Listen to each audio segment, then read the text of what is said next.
नमस्कार, मैं पारस शर्मा हूँ। मैं एक काउंसलिंग साइकोलॉजिस्ट यानी कि एक परामर्शकर्ता हूँ और सुरायना कॉलेज में एक असिस्टेंट प्रोफेसर की हैसियत से पढ़ाता भी हूँ। आज जिस विषय पर मैं आपसे बात करना चाहता हूँ वो है एंग्जाइटी यानी कि चिंता रोग। एंग्जाइटी यानी चिंता रोग आजकल आप देखें तो हर एक व्यक्ति इसके बारे में बात कर रहा है। हर एक व्यक्ति अपने रोज़ाना की ज़िंदगी में ये शब्द को यूज़ कर रहा है और कह रहा है कि मुझे बहुत एंग्जाइटी हो रही है, मुझे आजकल बहुत चिंता हो रही है। लेकिन क्या आप जानते हैं कि एंग्जाइटी या चिंता रोग एक बीमारी का भी नाम है और ये सिर्फ चिंता के अनुभव को नहीं कहते हैं। तो आज मैं आपको ये समझाऊंगा कि एंग्जाइटी या चिंता रोग के क्या लक्षण होते हैं, इसकी पहचान कैसे की जाती है और यदि आपको अपने में या किसी प्रियजन में इन लक्षण दिखें तो इन लक्षणों का उपचार कैसे किया जा सकता है और आगे की आपकी ट्रीटमेंट कैसे की जाएगी। तो सबसे पहले मैं आपको ये बता दूं कि एंग्जाइटी होना एक बहुत ही साधारण और एक बहुत ही कॉमन चीज़ है आज के दिन में। अगर हम देखें तो 15 से 20% लोगों को अपने जीवन में कभी ना कभी चिंता रोग या एंग्जाइटी का अनुभव हो सकता है। ये आंकड़े केवल भारत के नहीं हैं लेकिन पूरे विश्व भर के आंकड़े हैं। एंग्जाइटी के कोई एक कारण नहीं होते हैं, एंग्जाइटी कई कारणों की वजह से हो सकती है और कभी कभी किसी कारण के बिना भी हो सकती है।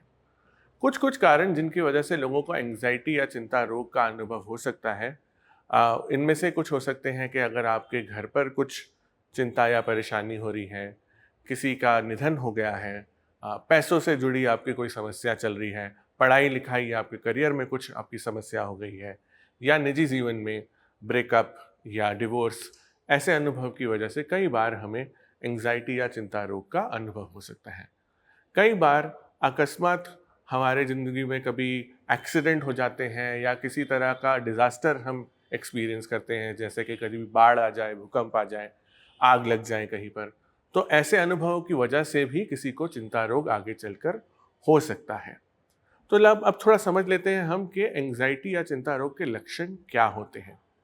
यदि किसी व्यक्ति को किसी कारणवश या बिना किसी कारण 30 दिन से ज़्यादा बहुत ही ज़्यादा चिंता का अनुभव होता हो और पूरे दिन, यदि चिंता का जो कारण है वो सामने हो या ना हो, पूरे दिन उन्हें एंग्जाइटी का अनुभव होता हो, उनको अपनी मसल्स में या अपने पूरे शरीर में टाइटनेस महसूस हो, एकदम अकड़ा हुआ महसूस हो, उनका अगर पेट खराब हो जाए, उनकी भूख मिट जाए, उनकी प्यास मिट जाए, उनको नींद अच्छे से ना आए, बुरे बुरे सपने आए, तो इन सब को हम कह सकते हैं कि ये एंग्जाइटी या चिंता रोग के लक्षण हैं। कई बार ऐसा भी हो जाता है कि लोगों को अपने बाहों में या अपने छाती में दर्द हो जाता है और कई बार उन्हें ऐसा लगता है कि उन्हें हार्ट अटैक हो रहा है, लेकिन जब वो अस्पताल या डॉक्टर के पास जाते हैं तो ये पता चलता है कि उन्हें हार्ट अटैक नहीं, उन्हें एंग्जाइटी का एक एपिसोड या एंग्जाइटी अटैक हुआ है। तो एंग्जाइटी कई बार एक हार्ट अटैक की तरह भी महसूस हो सकती है। सुनने में तो बहुत ही डरावना लगता होगा, लेकिन ये एक बहुत ही मामूली और एक बहुत ही साधारण बीमारी है जिसका उपचार अच्छे से किया जा सकता है यदि आप समय पर किसी साइकोलॉजिस्ट या किसी साइकाइट्रिस्ट के पास जाएं।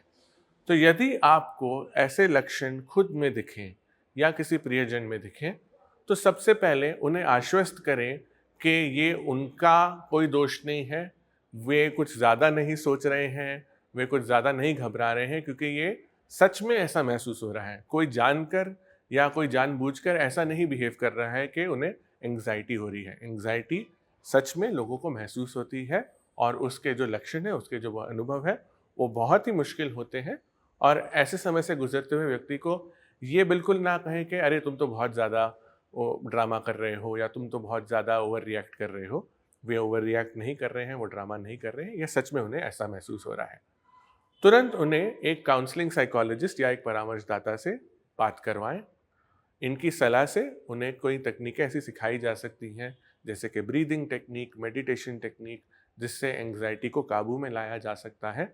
और यदि इससे भी फ़ायदा ना हो तो बहुत सारे ऐसे दवाइयाँ हैं जो सेफली और रेगुलरली ली जा सकती हैं बिना किसी दुष्परिणाम के, जिससे एंग्जाइटी को अच्छे से मैनेज किया जा सकता है। इन दवाइयों को सालों साल नियमित रूप से लिया जा सकता है और इनके कोई दुष्परिणाम या उनके कोई नुकसान नहीं देखे गए हैं। सालों साल के रिसर्च का ये नतीजा है हमारे सामने कि लोग इन दवाइयों को ले सकते हैं, अपने नियमित जीवन को अच्छी तरीके से जी सकते हैं, अपनी जो जिम्मेदारियां हैं उन्हें अच्छे से निभा सकते हैं और साथ ही साथ अपनी एंग्जाइटी या अपने चिंता रोगों को मैनेज कर सकते हैं अच्छे से। तो खुलकर बात कीजिए अपने लोगों से, अपने प्रियजनों से, और किसी को अगर मदद की ज़रूरत हो तो हिचकिचाएं नहीं, तुरंत जाकर एक परामर्शदाता या एक मनोचिकित्सक से सलाह लीजिए और उनसे आप सही रास्ता आगे का पा सकेंगे और आगे बढ़ सकेंगे। आशा करता हूँ इससे आपको कुछ मदद मिली होगी। धन्यवाद।